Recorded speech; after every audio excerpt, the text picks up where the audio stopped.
7 News watching out for our kids who are abused or neglected. These kids are taken away. They're placed in another home for their protection. Well, Call 7 investigator John Ferrugia is here. John, you're finding the adults in those homes aren't going through some of the safety checks as mandated by the state. That's right, Ann. Fingerprint checks are essential to verify the identity of those in the home and whether they've been convicted of violent crimes, including child abuse, domestic violence, or even murder. That would prevent them, of course, from caring for the kids. Our investigation has found the Denver Department of Human Services has not done some of those fingerprint checks and has no idea how many kids now might be at risk. John Ferrugia. Penny May. When we interviewed Denver Human Services Director Penny May last month, we asked about problems with background checks and fingerprinting completed in homes where children were placed. What have you found out with regard to if those procedures and policies are being followed? Are they? Those procedures are in place and they are being followed. But in fact, sources familiar with the issue, as well as DHS emails, tell a different story.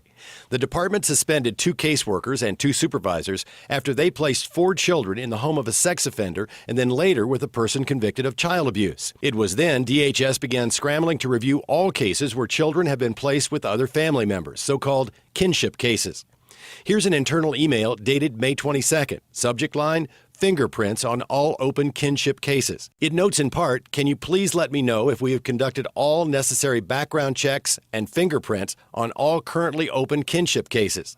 Thanks. Just trying to head off anything that might be coming our way as this background issue seems to be gaining steam. When children are removed from a parent's home for issues of dependency and neglect, a so-called DNN petition, and placed with other family members, state rules require a background check through public records and an FBI fingerprint check. If you don't do the fingerprint check, you can't really confirm the identity. Lawyer Kyle Backus has sued DHS in the past for failure to protect kids. If they're not doing the fingerprint check, then they're not verifying the identity of the person that they're doing a background check on.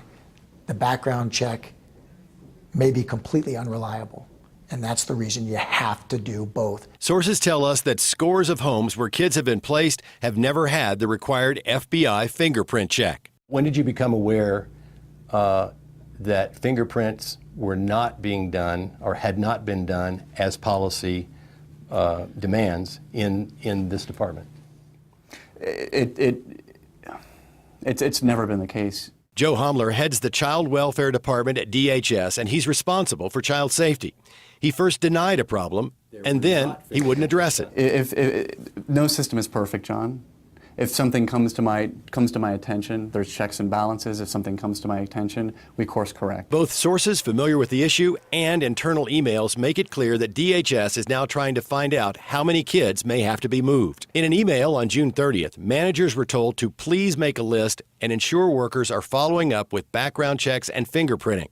Please be prepared to discuss with me next week, as we will need to make plans for youth that live in a home with a kin that didn't pass. But despite the evidence, DHS would not discuss the scope of the problem. Here's what I'm going to report, and I want you to tell me I'm wrong.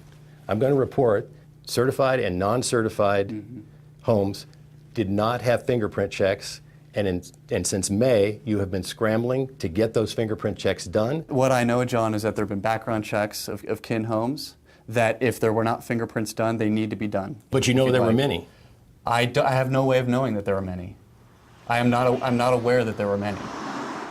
Well, the DHS manager responsible for assuring child safety claims he does not know the scope of the problem. Sources tell us caseworkers have been checking their files and bringing in many family members to be fingerprinted. DHS officials are now scrambling to get an accurate count of cases in question. We'll continue to investigate.